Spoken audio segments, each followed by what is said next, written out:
d'avoir choisi Télématin en ce 24 octobre. Regardez à mes côtés Julia et Richard pour cette nouvelle partie d'émission. Et on commence avec vous, Richard. Oui. Et on va aborder ce matin une question sensible. Le lien entre le mal de ventre chronique, qu'on appelle colopathie, et l'échec scolaire. Parce qu'il y a une étude qui vient de confirmer cet état de fait, Richard. Ah oui, non, c'est une première en France. C'est la première fois qu'on s'est intéressé à ce lien-là. Alors, rapidement, une colopathie, c'est une douleur, un mal de ventre chronique, c'est-à-dire en continu avec un cortège de symptômes. Bien sûr, la difficulté du transit, trouble du sommeil, douleur, fatigue, des barres dans le ventre. Et vraiment, c'est quelque chose de très lourd. Et un hôpital, une association de malades s'est intéressée sur le lien entre cette douleur, cette colopathie. C'est ni plus ni moins qu'une gastro en continu. Donc, c'est vraiment des symptômes sans arrêt. Et le résultat, la scolarité, eh bien, on démontre avec cette étude que non seulement il y a des redoublements, il y a des réorientations scolaires, parce qu'il y a un absentéisme très important.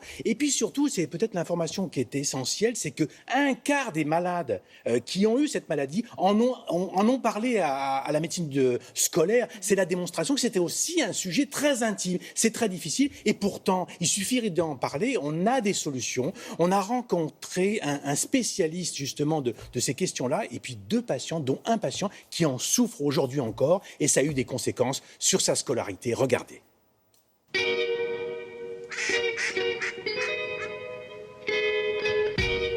Benjamin, 17 ans, souffre depuis plus de 3 ans de colopathie qui l'oblige parfois à prendre jusqu'à 10 médicaments par jour. Une maladie à l'origine de ses difficultés scolaires. Je passe en première que cette année parce que j'ai redoublé une seconde à cause de ma maladie. C'est-à-dire, à cause de ma maladie, j'ai pas pu aller en cours de l'année, j'avais trop de douleurs. J'ai essayé plusieurs fois, plusieurs matins, je me levais, je me disais, j'allais en cours, c'est pas l'envie qui me manquait, mais je pouvais pas.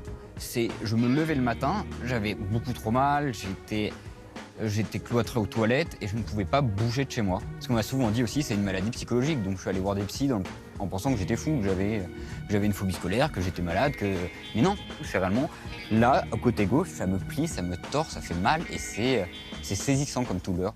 Pour évaluer le lien entre échec scolaire et colopathie, ce médecin a réalisé une étude sur des centaines de malades. On a effectivement tendance à sous-évaluer la colopathie fonctionnelle à cet âge-là. Les enfants qui sont tout le temps en retard ou qui vont avoir des redoublements qui demandent à sortir pendant l'école sont parfois pris pour des enfants tir au flanc, qui ne veulent pas travailler. Et ça peut créer d'ailleurs des dépressions à cet âge-là. Première chose, d'abord, c'est d'en parler à l'école parce qu'on a vu que seul un quart des patients en ont parlé à une personne à l'école et puis aussi leur proposer des solutions en allant voir des médecins ou éviter certains aliments en tout cas qui favorisent les fermentations et les symptômes comme par exemple le chou, les oignons, certains fruits, la poire, la pomme, des médicaments, aussi des traitements alternatifs qu'on peut proposer, par exemple de l'hypnose, de la méditation. Pour Rosine, ces colopathies ont engendré des difficultés au lycée et pendant ses études supérieures. Ça a commencé en classe de première. C'était des douleurs qui étaient assez violentes. J'étais crispée, j'étais pas bien, je me sentais mal en cours. Des fois, j'étais pliée en 4. La colopathie, elle n'est pas derrière moi, elle est toujours présente. Les douleurs chroniques, également les ballonnements, les diarrhées, tout ça, ça revient en permanence dès que je ne surveille pas mon alimentation. Une alimentation équilibrée, mais également une activité physique régulière qui l'aide contre les symptômes de sa maladie, comme la douleur. Non, mais ce qui doit être horrible, Richard, c'est que ces gamins qu'on traite de tir au flanc, alors qu'ils souffrent, et sûr. leur absentéisme, on se dit, bon non, il ne veut pas travailler. Exactement, et ça va même plus loin parce que ce sont des gens accompagnés de leurs parents qui ont consulté beaucoup de médecins, qui ont essayé plein de choses et ils se sont enfermés dans cette douleur et on les comprend pas. C'est pour ça que le conseil qu'il faut donner, c'est vraiment d'en parler avec l'infirmière scolaire, avec le médecin scolaire pour décoincer la situation, pour que les professeurs sachent que ce patient, que ce jeune homme, ce garçon, cette fille, ne souffre pas comme ça en silence. Elle a vraiment une pathologie et l'absentéisme, c'est pas pour s'amuser, c'est vraiment parce qu'elle ne peut pas aller à l'école. Il m'expliquait très bien, c'est que le matin, il se lève, 1 heure après, il a cette douleur insupportable qui lui empêche d'aller à l'école. Et puis, je passe en détail, mais parfois dans les écoles, les toilettes ne sont pas l'état des toilettes, c'est sale parfois, et les enfants ne veulent pas y aller, donc ils se disent, je vais pas aller à l'école, je vais pas aller dans les toilettes. Vous voyez, donc il y a vraiment un travail là-dessus, et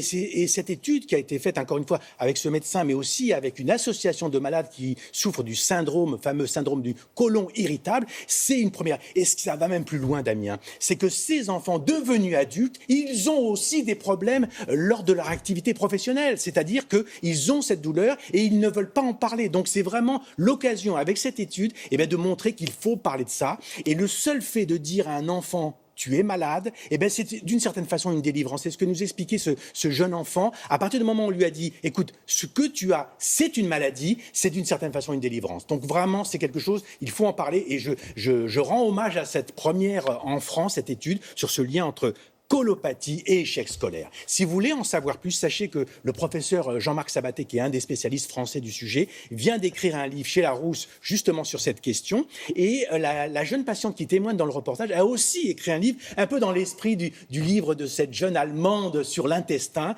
Camille la colopathe de Rosa Inciala. Là aussi, c'est des témoignages et on en apprend beaucoup. Mais c'est vraiment quelque chose de nouveau. C'était